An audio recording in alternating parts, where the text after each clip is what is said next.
Hi friends, ഒറ്റ ticket കൊണ്ട് ഈ ലോകം മൊത്തം ചുറ്റിക്കാണാൻ പറ്റിയിരുന്നെങ്കിലോ? അങ്ങനെയുള്ളൊരു സ്ഥലത്താണ് നമ്മൾ ഇന്ന് എത്തിയിട്ടുള്ളത്. ഈ വീഡിയോ കാണുന്ന കുറച്ച് പേർക്കെങ്കിലും അറിയാൻ പറ്റും ഇത് എവിടെയാ സ്ഥലമെന്ന്. അതെ, ഇതാണ് ദുബായിലെ ഗ്ലോബൽ വില്ലേജ്.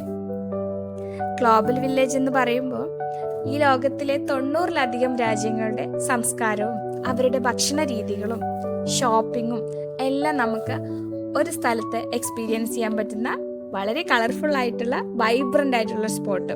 അങ്ങനെ നമുക്കിതിനെ ചുരുക്കി പറയാം. ഈ കഴിഞ്ഞ ഈദിൻ്റെ അവധിക്കാണ് നമ്മൾ അവിടെ പോകുന്നത്.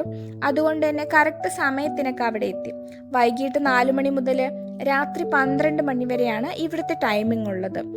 ഏകദേശം ആ സമയമൊക്കെ നോക്കി പോകുന്നതാണ് നല്ലത്. കാരണം എല്ലാം ചുറ്റിക്കറങ്ങി കണ്ട് വരുമ്പോൾ അത്രയും സമയം എടുക്കും.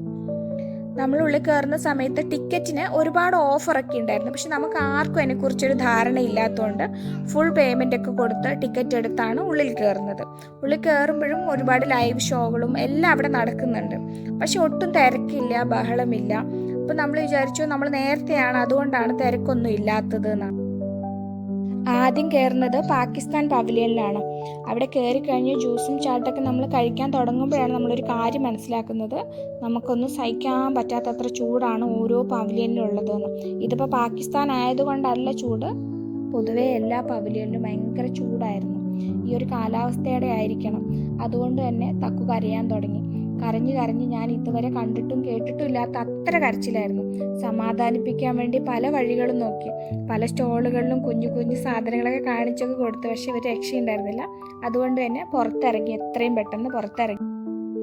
പിന്നീടുള്ള സമയം മൊത്തം ഞങ്ങൾ സ്പെൻഡ് ചെയ്യുന്നത് ഈ കാണുന്ന ഓപ്പൺ സ്പേസിലാണ്. കാരണം ഉള്ളിലൊന്നും കയറാനുള്ള മാനസികാവസ്ഥ ആയിരുന്നില്ല. കുഞ്ഞാണെങ്കിൽ അത്രമാത്രം കരച്ചിൽ.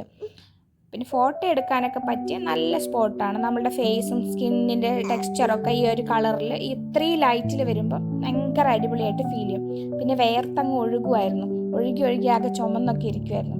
അതുകൊണ്ട് തന്നെ വേറെ പവലിയനിലൊന്നും അങ്ങനെ പോയില്ല. പിന്നെ ഒരു ആഫ്രിക്കൻ പവലിയനിലാണ് നമ്മൾ പോയത്. അവിടെ പോയിട്ട് ക്രീമും അതുപോലെ തന്നെ കുറച്ചൊരു ഹെയർ ഓയിൽ മേടിക്കാനുണ്ടായിരുന്നു. അത് മേടിച്ച് ഞങ്ങൾ പെട്ടെന്ന് തന്നെ പുറത്തിറങ്ങി. പിന്നീട് പോകുന്നത് ലുഖൈമത്ത് എന്ന് പറഞ്ഞ ഉണ്ണിയപ്പം പോലെ ഇരിക്കുന്ന ഈ ഒരു അറബിക് സ്വീറ്റ് കഴിക്കാൻ വേണ്ടിയാണ്. രേഷിൻ്റെ ഏറ്റവും ഫേവറേറ്റ് ആണ്. പക്ഷേ എനിക്കിതിനെ ഇഷ്ടപ്പെടാനോ സ്നേഹിക്കാനോ ഇതുവരെ പറ്റിയിട്ടില്ല. 1-2 ഒക്കെ കഴിക്കുന്നേ ഉള്ളൂ. പക്ഷേ എന്തോ എനിക്ക് അതിൻ്റെ ടേസ്റ്റ് ഇഷ്ടമല്ല. അത് കഴിഞ്ഞ് ഫ്ലോട്ടിംഗ് മാർക്കറ്റിൽ പോയി മാംഗോ സ്റ്റിക്കി റൈസ് കൂടിയും കഴിക്കുന്നുണ്ട്. അതും ഇതുപോലെ തന്നെ ഐസ്ക്രീമും മാംഗോയും കഴിച്ചു. ബാക്കി അങ്ങ് ഇഷ്ടപ്പെടാൻ പറ്റിയില്ല. പുറത്തിറങ്ങി എക്സിറ്റ് എന്ന് കണ്ടതേ ഓർക്കുന്നുള്ളൂ. പോയതിനേക്കാൾ സ്പീഡിലാണ് പുറത്തിറങ്ങുന്നത്. അങ്ങനെ പോയി ഇത്തവണത്തെ ഗ്ലോബൽ വില്ലേജ് വിസിറ്റ്.